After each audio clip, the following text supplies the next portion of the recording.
പാകിസ്ഥാനിലെ രണ്ടാമത്തെ വലിയ മതമാണ് ഹിന്ദു മതം. ഇങ്ങനെ രണ്ടാമത്തെ വലിയ മതമാണ് എന്നൊക്കെ പറഞ്ഞാലും ആദ്യ സ്ഥാനമുള്ള ഇസ്ലാമിനേക്കാൾ ഹിന്ദുക്കളുടെ സംഖ്യ വളരെ വളരെ കുറവാണ്. 2017 പാകിസ്ഥാൻ സെൻസസ് പ്രകാരം പാകിസ്ഥാനിലെ ഹിന്ദുക്കൾ ജനസംഖ്യയുടെ 2.14%, അതായത് 4.4 ദശലക്ഷത്തോളം വരും എന്നാണ്. എന്നാൽ പാകിസ്ഥാൻ ഹിന്ദു കൗൺസിൽ എന്ന സംഘടന അഭിപ്രായപ്പെടുന്നത് പാകിസ്ഥാൻ ജനസംഖ്യയുടെ 4%, അതായത് ഏകദേശം 8 ദശലക്ഷത്തോളം ഹിന്ദുക്കൾ പാകിസ്ഥാനിൽ ജീവിക്കുന്നുണ്ട് എന്നാണ്. അതായത് 80 ലക്ഷത്തോളം ഹിന്ദുക്കൾ പാകിസ്ഥാനിൽ ജീവിക്കുന്നുണ്ട് എന്നാണ് പൊതുവിൽ ആ സംഘടനയുടെ അഭിപ്രായ പ്രകാരം പറയപ്പെടുന്നത്. എന്നാൽ 2023 സെൻസസ് ഡേറ്റ പ്രകാരം പാകിസ്ഥാനിൽ ഏകദേശം 5.2 ദശലക്ഷം ഹിന്ദുക്കളുണ്ടെന്നാണ് കണക്ക്. അതായത് 52 ലക്ഷം ഹിന്ദുക്കൾ. പാകിസ്ഥാനിലെ ജനസംഖ്യ 24.75 കോടിയാണ്. അതിൻ്റെ 2.17% യഥാർത്ഥത്തിൽ പാകിസ്ഥാനിലെ ഹിന്ദുക്കൾ. പ്യൂ റിസർച്ച് സെന്ററിന്റെ കണക്കനുസരിച്ച് 2010 ലോകത്തിലെ 5ാമത്തെ വലിയ ഹിന്ദു ജനസംഖ്യ പാകിസ്ഥാനിലുണ്ട്. 2050 ലോകത്തിലെ 4ാമത്തെ വലിയ ഹിന്ദു ജനസംഖ്യയായി പാകിസ്ഥാൻ മാറിയേക്കാം. എന്നിരുന്നാലും നിർബന്ധിത മതപരിവർത്തനങ്ങളും മറ്റും പാകിസ്ഥാനിലെ ഹിന്ദുക്കളുടെ എണ്ണം പ്രതിവർഷം 1000 വരെ കുറയുന്നു. പാകിസ്ഥാന്റെ ഭരണഘടന ജാതി മത വിവേചനമില്ലാതെ എല്ലാ പൗരന്മാർക്കും തുല്യ അവകാശങ്ങൾ നൽകുന്നുണ്ടെങ്കിലും പാകിസ്ഥാൻ ഒരു ഇസ്ലാമിക രാഷ്ട്രമായതിനാൽ മുസ്ലിം വിശ്വാസികൾക്ക് ഹിന്ദുക്കളെയും മറ്റ് മതവിശ്വാസികളെയും അപേക്ഷിച്ച് പരിഗണനയും ആനുകൂല്യങ്ങളും ലഭിക്കുന്നു. ക്രിസ്ത്യാനികൾ, അഹമ്മദിയ, മറ്റ് ന്യൂനപക്ഷങ്ങൾ എന്നിവർക്കെതിരെ പോലെ തന്നെ ഹിന്ദുക്കൾക്കെതിരെയും നിരവധി അക്രമങ്ങളും വിവേചനങ്ങളും ഉണ്ടാകുന്നുണ്ട്. പാകിസ്ഥാനിൽ മൊത്തം 1830 ക്ഷേത്രങ്ങളും ഗുരുദ്വാരകളും ഉണ്ടെന്നാണ് അടുത്ത കാലത്തെ കണക്കെടുപ്പിൽ പറയുന്നത്. എന്നാൽ ഇവയിൽ 30 എണ്ണത്തിൽ മാത്രമേ ആരാധന നടക്കുന്നുള്ളൂ. ഇവയിൽ പലതും പുതുക്കിപ്പണിയാനുള്ള പദ്ധതി പാകിസ്ഥാൻ ഭരണകൂടത്തിന്റെ പരിഗണനയിലുണ്ട്. ഹിംഗ്ലാജ് മാതാ മന്ദിർ ബലൂചിസ്ഥാനിലാണ്.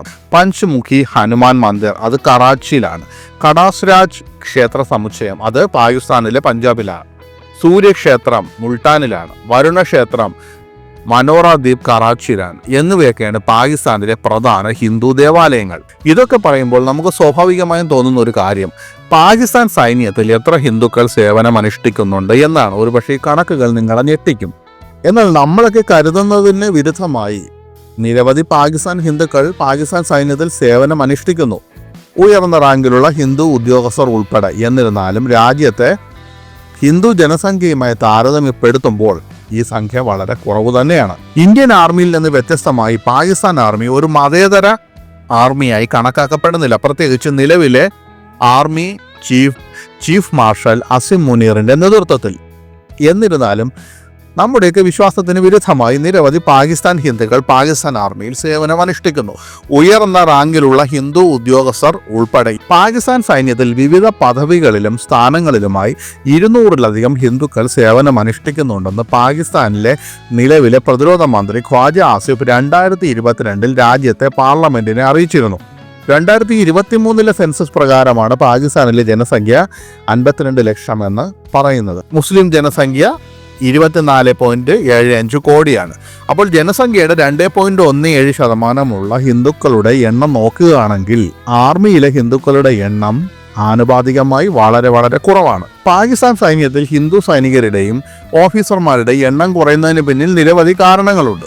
അതിൽ പ്രധാനപ്പെട്ട ഒന്ന് രാജ്യത്തെ ന്യൂനപക്ഷമായ ഹിന്ദു സമൂഹം നേരിടുന്ന മതപരമായ വിവേചനമാണ്. മറ്റ് കാരണങ്ങളിൽ റിക്രൂട്ട്മെന്റ് പ്രക്രിയയിലെ ബുദ്ധിമുട്ടും പാകിസ്ഥാനിലെ ന്യൂനപക്ഷങ്ങൾക്ക് ലഭ്യമായ പരിമിതമായ അവസരങ്ങളും ഇതിൽ ഉൾപ്പെടുന്നു. 2000-ന് മുമ്പ് ഹിന്ദുക്കൾക്ക് പാകിസ്ഥാൻ സൈന്യത്തിൽ ചേരാൻ അനുവാദമില്ലായിരുന്നു. കൂടാതെ പ്രധാന പരിഷ്കാരങ്ങൾക്ക് ശേഷമാണ് ന്യൂനപക്ഷ സമുദായത്തിന് രാജ്യത്തിന്റെ സായുധ സേനയിൽ ചേരാനുള്ള അവകാശം ലഭിച്ചത്. പാകിസ്ഥാൻ സൈന്യത്തിൽ ഹിന്ദുക്കൾക്ക് സേവനമനുഷ്ഠിക്കാൻ അനുവാദം നൽകുന്ന പരിഷ്കാരങ്ങൾ നിലവിൽ വന്ന് ഏകദേശം പതിറ്റാണ്ടിന് ശേഷം 2006 പാകിസ്ഥാൻ സൈന്യത്തിൽ ക്യാപ്റ്റൻ പദവിയിലേക്ക് സ്ഥാനക്കയറ്റം ലഭിച്ച ക്യാപ്റ്റൻ ഡാനിഷ് പാകിസ്ഥാന്റെ സൈനിക ചരിത്രത്തിലെ ആദ്യ ഹിന്ദു ഓഫീസറായി. വർഷങ്ങളായി നിരവധി ഹിന്ദുക്കൾ പാകിസ്ഥാൻ സൈന്യത്തിൽ ഉന്നത പദവികളിലേക്ക് ഉയർന്നിട്ടുണ്ട്. മേജർ ഡോക്ടർ കൈലാഷ് കുമാറും മേജർ ഡോക്ടർ അനിൽ കുമാറും 2022 ലഫ്റ്റനന്റ് കേണൽ പദവിയിലേക്ക് ഉയർത്തപ്പെട്ടു.